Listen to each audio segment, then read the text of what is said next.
Hi everyone, Karl Casgard reporting from Alberta, Canada, here at the Bomber Command Museum headquarters. And as you know, I'm Halifax 57 Rescue, and my main men are with me here today. We got Scott Knox over at the Halifax Rebuild Shop, and we've got our chief diver for everything that's going to happen on our exciting expedition this summer, Jan Christensen, joining us from home. And Jan, thanks for coming on, buddy. And I guess the priority today is I would just describe the basics, then you could show us or tell us about SCSC, Swedish Coast and Sea Center, everything you're doing. And then Scott may have a few questions, and let's just have a jam session and everybody can listen in and see about this great adventure. And all of this is being brought to you as airplanehunters.org. And all the videos and adventures we're going to do this summer will be on this channel and on our parent website called TimeKeepers Canada. And so you can go there and see everything we're going to do this summer. So Jan, give us a description of, since the new year, as we get ready. Remember, we've got some very good new tools, some extra pumps, some extra vacuum cleaners, but tell us about everything that you and Eric and all the boys at SCSC have been doing to get ready for this summer's expedition on the Halifax Bomber. Yes, Carl. Like you say, the main thing is about getting all the tools ready for the expedition. So we have put a lot of work into getting new hoses that can stay whole all the time, and get new fittings and new pumps, a new suction device, a bigger one, so we can do more excavation at the same time. So a lot of work on that one, and also a lot of trying to find some new tools to cut under the waters, so we can get some larger pieces from each other, so we can pick them up. So kind of that work is what we're doing, and of course a lot of theoretically planning, and yeah. Sure. And just let me add two things, Jan, is Gustav has bought that beautiful new diver's air tank compressor for filling up the tanks, and he's installing it this week. And so that's a big addition. And so I just wanted to let you know that Gustav is working on that as we speak. Yeah, that's great. That's one important thing. So we have air, and that reliable air when we're out diving. Also, it has to be good quality air, so we don't get sick down there. And I know Gustav has been working a lot about that, so that's great. And the other thing, I forgot to tell you about this. We found a underwater reciprocating saw made by Nemo Tools. And for those of you that think that a reciprocating saw from Home Hardware or Biltema is only $27, this reciprocating saw for operating underwater using battery power is 2,700 Canadian dollars. So that is in the mail to me right now. And as long as I don't get arrested at airport security when I come over to Sweden, I will be bringing you the reciprocating saw to do special cutting that may have to be done on the airframe. That's great, Carl. When it's that cheap, could you bring some extra batteries? Yeah, it's got 2 batteries. Okay. And so we can be charging up when A, we're not diving, or B, when the guys are working with 1 battery, at least we've got a backup. And so folks, all of this stuff that Jan and I were talking about, this is big money, and whatever you can do to help us to put all these beautiful tools in our tool chest, we'll save history for you. Scott, was there anything that you wanted to talk to Jan about what they're finding and what they're doing this summer? Yeah, Jan, hi, how's it going? Hi, Scott. It's fine. You? Good. Good.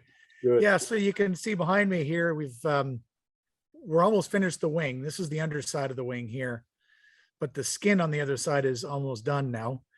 And so we're going to be in a position to work on either the trailing edge or the leading edge very shortly.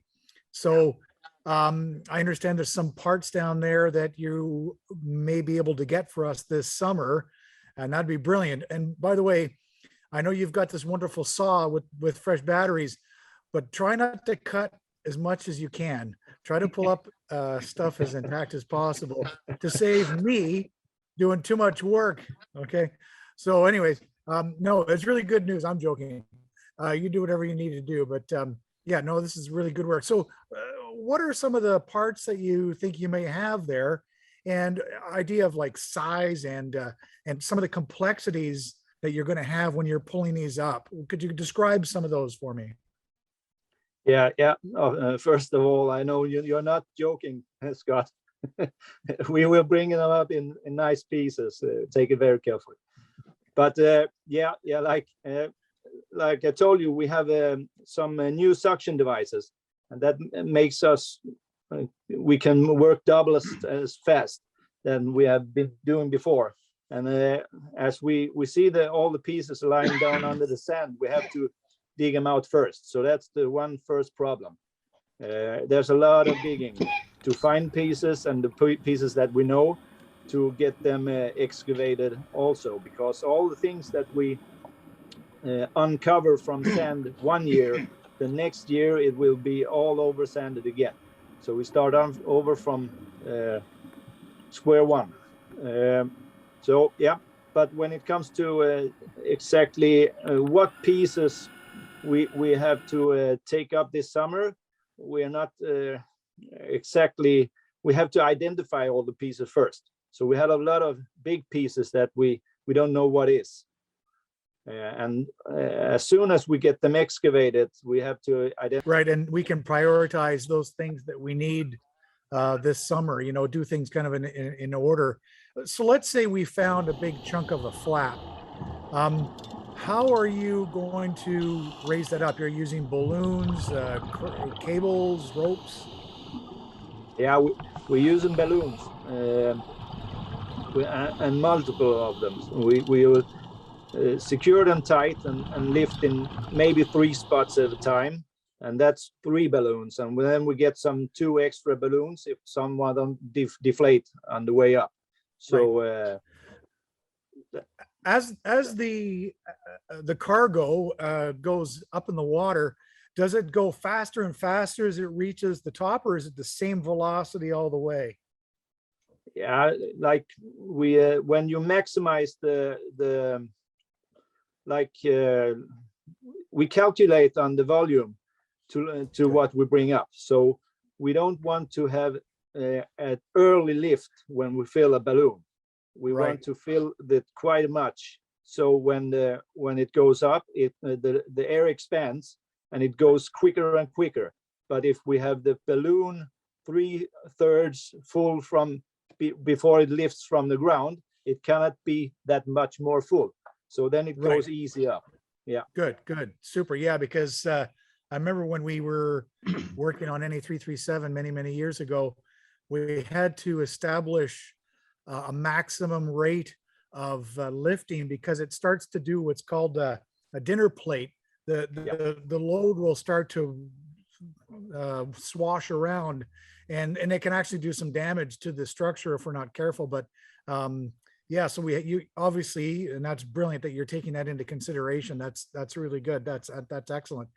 And just something else I was thinking about. We heard that you've got a lot of different boats that are involved in the recovery. So what's kind of the arrangement of the different vessels that are involved, and how do they interrelate with each other? Yeah, we have the main vessel, River Thames, and it's that's the main work area for us, for the divers. So then the other boats is like one rescue craft. If something happens, we have to have that security.